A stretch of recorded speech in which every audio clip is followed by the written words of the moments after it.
What's going on, guys? This is Billy. All right, newly an IFBB pro. I'm going to be taking you on a little journey to see the inside of my training and kind of my lifestyle a little bit, talk about some things as I prepare for my pro debut. It's my first time doing this and I'm excited. I want to invite you all in, ask any questions that you might have in terms of prep, nutrition, my approach to training, my daily routine, maybe outside of training. And don't forget to like, subscribe, comment, share with your friends. And give me some input because I want to share as much as I possibly can with you guys. That way it can be interesting and we can all kind of learn something and take something from one another.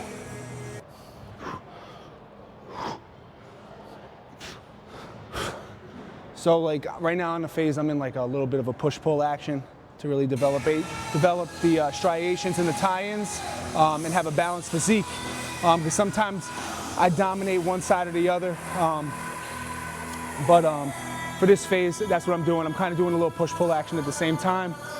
I like to warm up, whether it's a push day or a pull day, with pull-ups because it kind of opens up my lats and allows me to get more range of motion. So, and that helps me with my lifts as I move through my workouts throughout my session.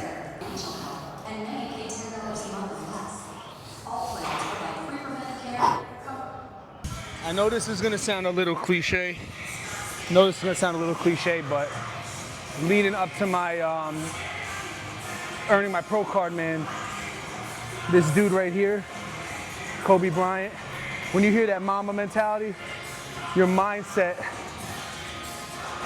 has to arrive before the reality. I had to be in a specific mindset to get ready to get there. And I was so locked in. I think Jesse wanted to kill me, man, how locked in I was. Yeah. I was intense, man. I was very intense, and it was like, I knew I had to be like that if I wanted to. I wanted to ask you, how was it getting off stage and hearing that name and you getting the pro card?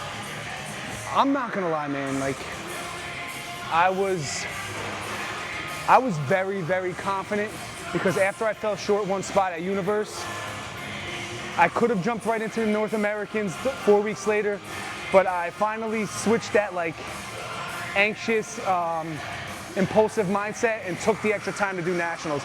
And I just crossed every T and dotted every I. And I was okay with whatever the results were. I was very confident and we executed, man. Jesse gave me the plan and I executed it. I completed everything and I was intense about it. I was very, very intense and intentional about it. So I had to have that professional mindset before I became a pro. That's one of the hard lessons I learned after 5-6 years of doing this and falling short multiple times.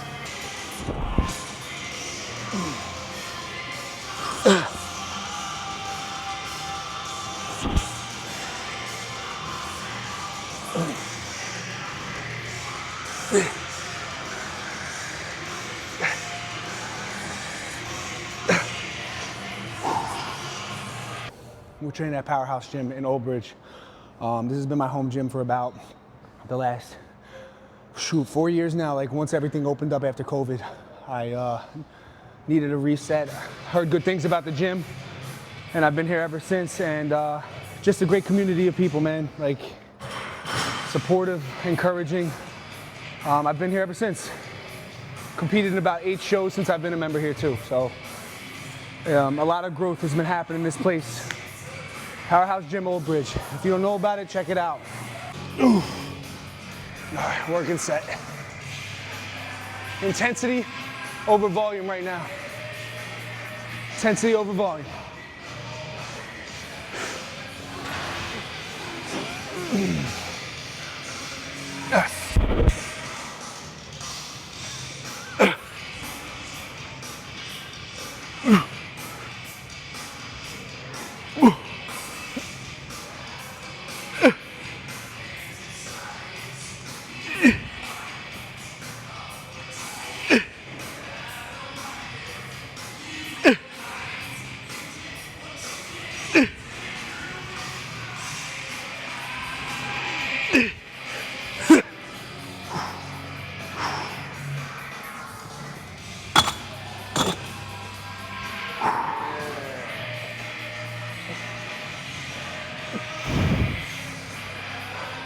good, bro. Looking good. Thank you, brother. Thank you.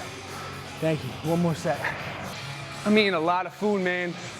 I didn't calculate the calories, but my training days I was having a little over 4,000 calories a day. Jesse bumped my stuff up with 100 grams of pineapple pre-workout and an extra 60 grams of cream of rice. I feel great. I feel great energy. I'm staying lean. And we're just collecting data and moving forward week to week, making sure the intensity is training's up, man. We're not overtraining. We're working smarter instead of harder. You know, working smarter. We want to be fresh when we go into the shows. The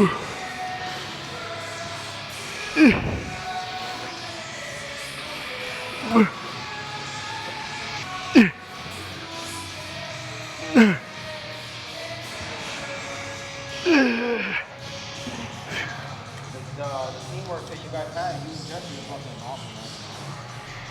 Yo, we're very big on, thank you, man. Like, we're very big on relationship, man. Like, and that doesn't mean it's always, you know, roses and rainbows, and you know, it gets intense. Emotions get involved, and you know, we have a lot of conversations, but we have a friendship before anything. So I think that's what is allowing us to move forward with all this. You know what I mean? It's like a brotherhood, a friendship. It's not just some cookie cutter nonsense or something that's given to me after a weekly check-in. We're big on relationship, man. We're big on relationship. 2 years ago, 3 years ago, 2021 to 2022, when we first started working together, the goal was for me to be his first pro. We made that happen. And we have more goals that we want to accomplish together, man. So like, and you stuck with it. A lot of people are quick to, hey, I'm not getting what I wanted year one. Let me go to another coach. Yeah, man. It's like delayed. It's a process. It's You have to have a trust. You have to have a relationship. You have to have a coach that knows how your body responds to things. And you don't just replace someone after this is just my opinion. After 3-4 years of working with somebody and they know what works for you, what hasn't worked for you, what we need to change as your body changes, you know, it's not, you just can't jump ship on that, you know? Things take time. This bodybuilding thing takes time. It took me 11, 12 shows to get my pro card, 5 national shows. So, delayed gratification, man. You know, just very big stuff. So like the one thing that I was asked, and I'm glad that I was asked, is like just like the day in the life stuff. Like, what do I do outside of here? And you know, like not everybody has the luxury to just be a full-time bodybuilder, right? It takes time to get to a place where you can generate some income off of it. So I'm a teacher, phys ed teacher. I've been involved in sports my whole life. I coached 8 to 10 years, and regardless of my career, ever since I started bodybuilding, my intentions were to align my life, my day-to-day life, where I could fit this in, right? It took me years to do that, along with building my physique, to align myself and my life in a way where I can make this work efficiently, right? And not overextend myself and be able to pour into my family. So the teaching hours are great. It's like going to practice after school when I was a student athlete, right? After I work, I come to the gym, etc. But no matter what your career is, if this is something you want to do, there's a lot. I'm talking to a lot of maybe the young kids that ask me these questions when I'm in school teaching. It's like you have to intentionally align your life and how you allocate your time in a way where you can make this work efficiently without neglecting other important parts of your life, man. That's the biggest thing. You can't lose yourself and neglect other areas if this is something you want to do. Align your life right, all right? You're in control of all the time you have. You're not bound by anything.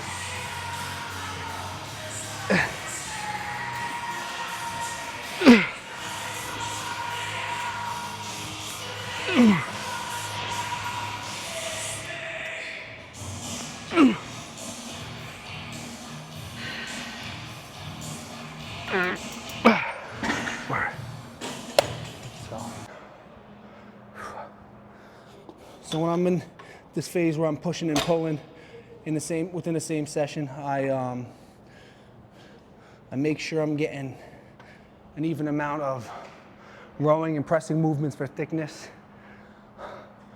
flying and pull down movements, pull-ups for width and detail and shaping. Thickness in the back, row for days. Row for days. That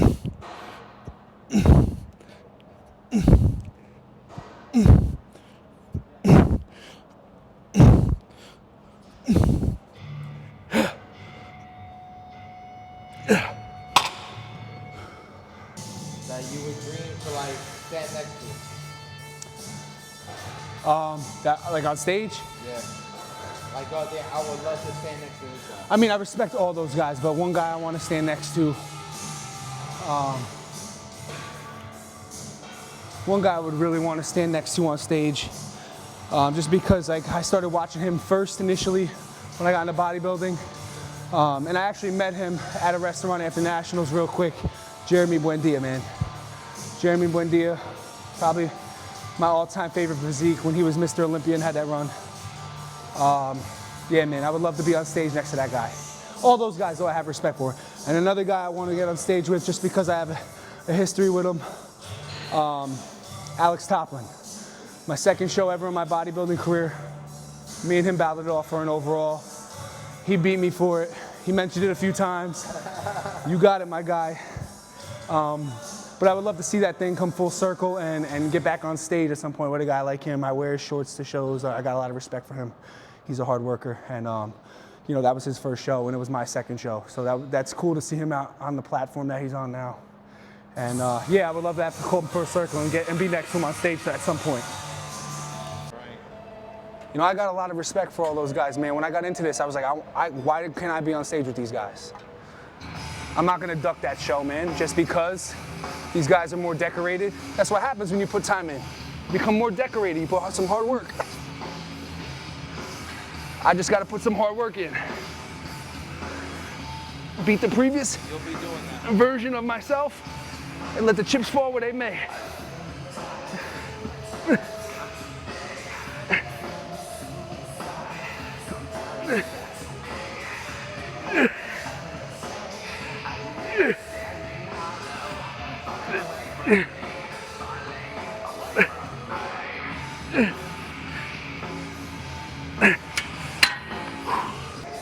Yeah, man. I mean, I got into it a little late. I was about 26, 27. But I was like a few years removed from being a college football player, trying to figure out who the hell I was after that. I was personal training, coaching, still doing the same thing, just not on a smaller scale. And all I looked forward to was like going out over the weekends, and I was drinking, and I was waking up with that hangover anxiety week in, week out. And one day, Steve Rogers, another IFBB pro, reached out to me, asked me if I'd be interested in bodybuilding, and I did a 6-week prep. 6-week prep, did the John Kemper in 2019, and then that was it. Wait, 2019? 2019. Was that the show that you were? No, I didn't see that show. I don't think I saw you. John Kemper, it was at Woodbridge High School, Woodbridge, New Jersey. What was the show that I took your back picture? That was at Garden States in that was 2021, because I didn't compete in 2020 because COVID. I got you. Yeah, 2021 was when you got me at Garden States. Yeah, that was my second year. I spent all of 2020 just training in my backyard under a tent because we couldn't go anywhere. But yo, honestly, that 2020, I had limited weights, limited equipment. That's where I developed a lot of my shape. I used a lot of bands and time under tension. I changed up my style of training. Made a lot of improvements then, man, that I'm building on now. But so it's kind of a blessing in disguise. But 2019, man, I decided I need some more goals in my life. Instead of going out every weekend and chasing temptation and temporary satisfaction. And now we're here. 16 weeks.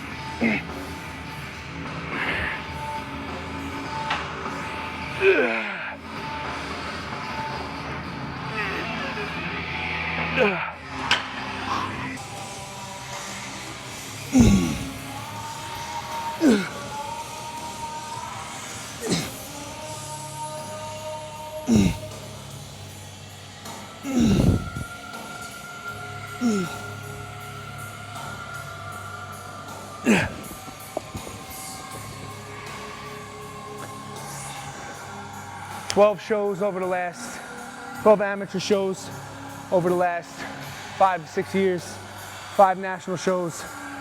Only took first in my class twice. Never won an overall. I just became a pro. Didn't do shit right those first times around. Those first times around, man. Everything, you gotta do everything correct. Can't cut corners in this shit. You gotta do the training, get the rest, eat the food, listen to your fucking coach. Even when you don't feel like it. Listen to your damn coach, man. Sharpen them, ask questions, sharpen them. But at the end of the day, listen to your damn coach. You're gonna need them. When doubt starts creeping in as you get the peak week, you're gonna need them.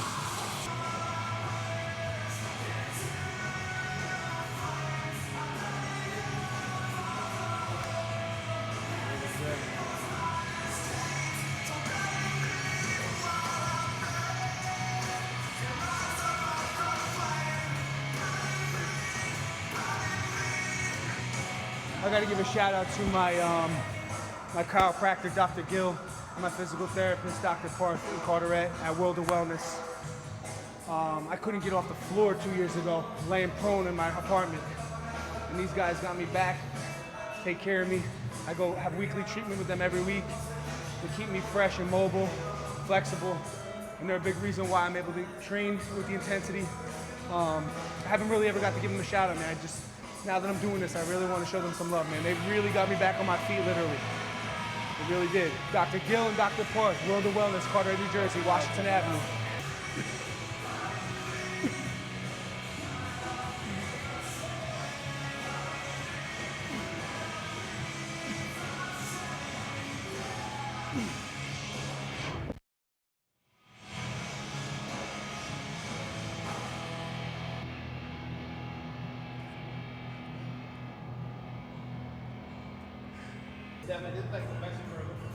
You think so? Yeah. Jesse's bro. Yo, the one thing I love about working with Jesse is he fucking feeds me, bro. Food, food, food. Don't be afraid to eat your food, man. It's a muscle show. It's a muscle contest. Eat your food. Shout out to Jesse, man. I was hoping he could be here today. My guy told him. When we do this, he's gonna be here for the next one. Yeah. He's gonna be here for the next one. So, like, this is my first time doing this, and you know, just a little bit about this journey. I'm trying to really, it's something I'm passionate about that I've been doing for a while, and I was a little, I didn't really have the right guidance, but now I know where I kind of want to go with this. I want to develop an avenue that's going to help, hopefully, extend and help my family someday. I'm not doing this for myself like I used to do in the past. It was a lot of me, me, me. Now I'm just looking for another avenue to reach other people and inspire other people and another way that I can take care of my family and those that I love around me. So I know this sport can seem a lot of very self-centered and selfish sometimes, but if your intentions are to do this, to help other people and put yourself in position to provide for the people you love around you and your family, it'll work out. It'll work out. It's all about your intentions and how you and what you're doing this for. Not this whole look at me culture and trying to get this quick satisfaction or instead of working for delayed gratification. We all want quick results. Do something, serve other people, and put the time and the work in, and things will happen for you. Don't forget to like and subscribe. I'm gonna have reels posted continuously, weekly, daily, content every other day, hopefully. But don't forget to like, subscribe, share. We plan on doing this moving forward, not just for this show, but shows to come in the future. Again, my name is Billy Murs. I'm in Powerhouse Gym in Old Bridge. And thank you for tuning in. Hopefully you like what I had to say and what I stand for. Stay tuned for the next episode.